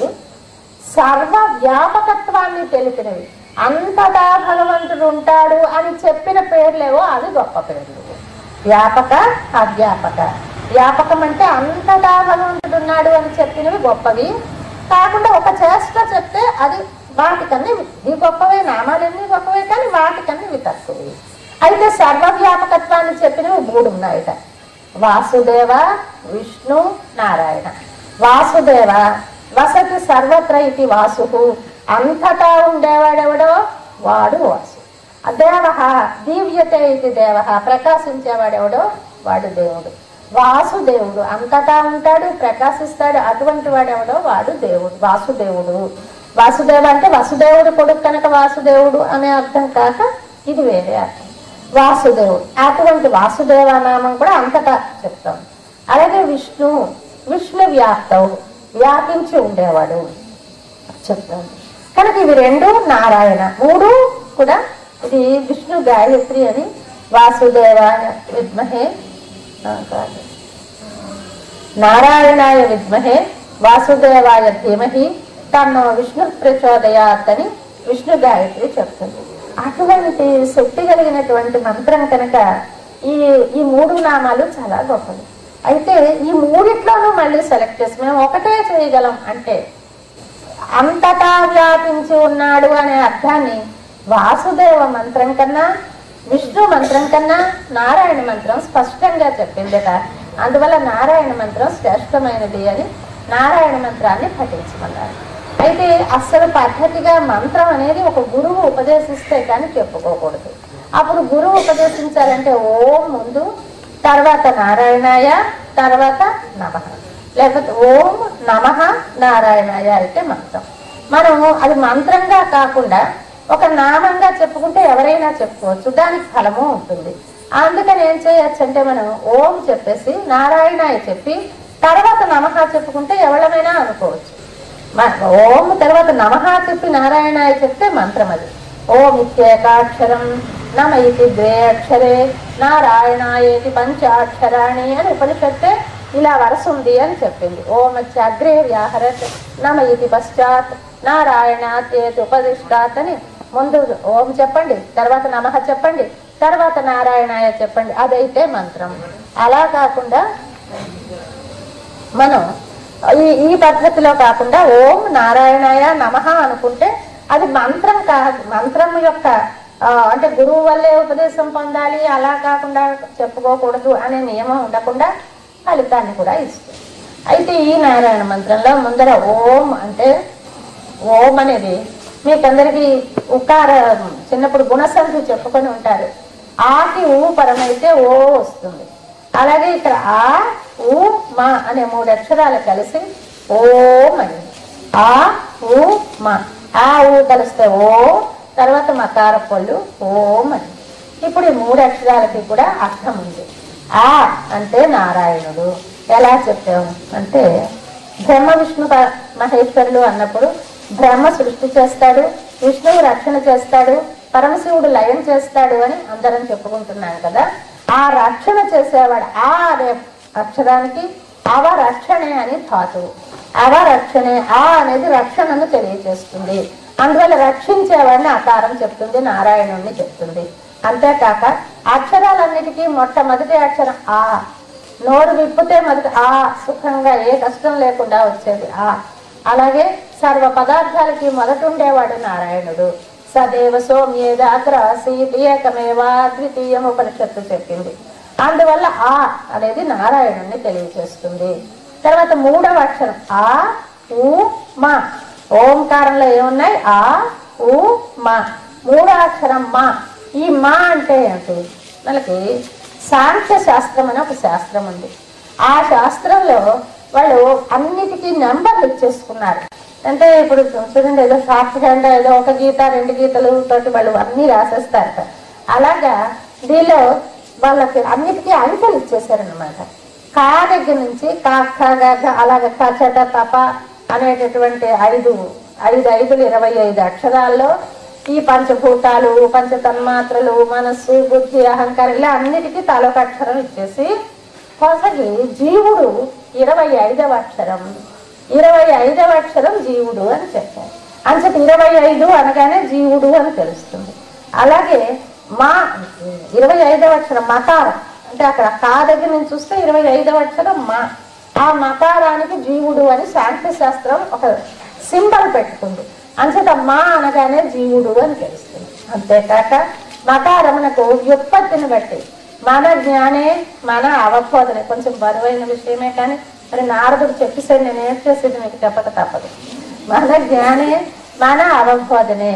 మా అనేది జ్ఞానమును తెలియజేస్తుంది, తెలివిని తెలియజేస్తుంది. తెలివి గలది ప్రకృతి కాదు, తెలివి గలవాడు జీవుడే. అక్కడ మా చేత జీవుడు చెప్పబడతాడు. మధ్యలో ఊ ఆ మా, మధ్యలో ఊ ఆ ఊ మా కలిపి ఓం అయింది. ఆ ఓంలో మధ్యనున్న దీన్ని ప్రణవం అంటారు, ఓంకారాన్ని ప్రణవం అంటారు, ఓంకారం అంటారు. దీని మధ్యన ఉన్నటువంటి ఊ అనే అక్షరానికి వానికే, ఏది చెప్పి ఊ చెప్తే వానికే వానికే అని అర్థం. దీన్ని అవతారణ అంటారు. ఆ పరమాత్మకే చెందినవాడు జీవుడు, స్వతంత్రుడు కాడు, భగవంతుడికే చెందినవాడు. పెళ్ళైతే అమ్మాయి ఎలాగైతే భర్తకే చెందినదని విశ్వసిస్తున్నామో అలాగే మనం ఓంకారం తెలుసుకుంటే భగవంతుడికే చెందిన వాళ్ళం అని అర్థం. అప్పుడు ఓం తర్వాత నమః. నమః అంటే మహా అంటే నాకు నేను చెందిన వాడిని కాను, నా అంటే కాదు. ముందర నా చెప్పి తర్వాత మహా. మహా అంటే నాకు నేను చెందిన వాడిని, నా అంటే కాదు. ముందర నా చెప్తారు అంటే అంతగా మన స్వాతంత్ర్యాన్ని ఇష్టపడలేదు పెద్దలు కనుక నమః. తర్వాత నారాయణాయ. నారాయణ అంటే సర్వజీవ పదార్థముల యందు తాను ఉండేవాడు, సర్వజీవ పదార్థములను తన యందు ఉంచుకునేవాడు అయినటువంటి వాడు నారాయణుడు.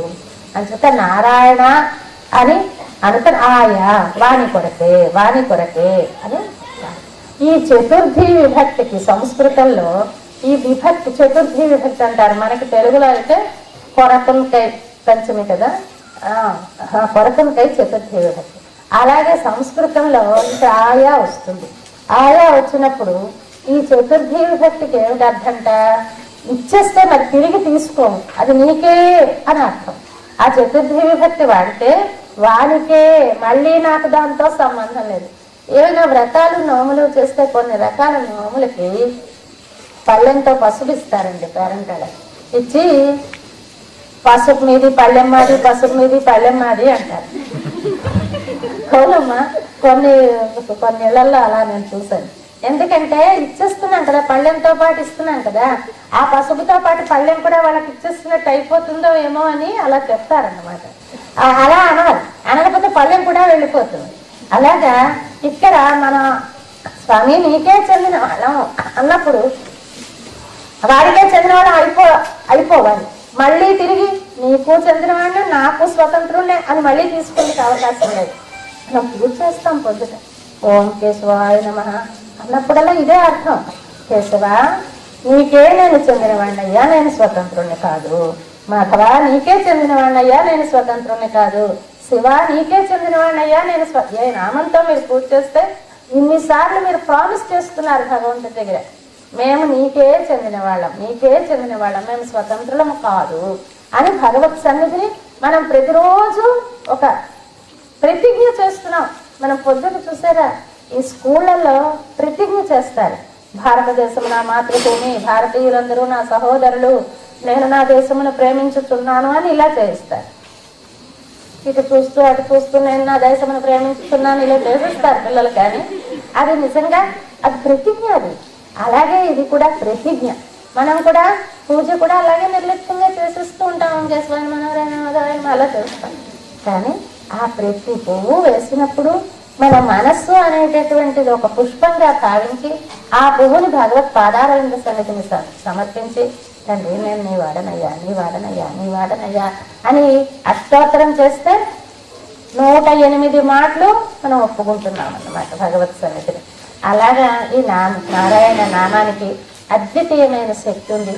ఆ మంత్రం నారదుడి పిల్లడికి చెప్పడం వల్ల ఈ పసివాడికి ఇంత జ్ఞానం లేకపోతే, ఇంత చిన్న పిల్లడికి ఇంత జ్ఞానం. అప్పుడు ధ్రువుని చూశారు కదా మీరు, జగత్ స్కందంలో ధ్రువుని చూస్తుంటారు. ధ్రువుడికి నారదుడే చెప్పాడు.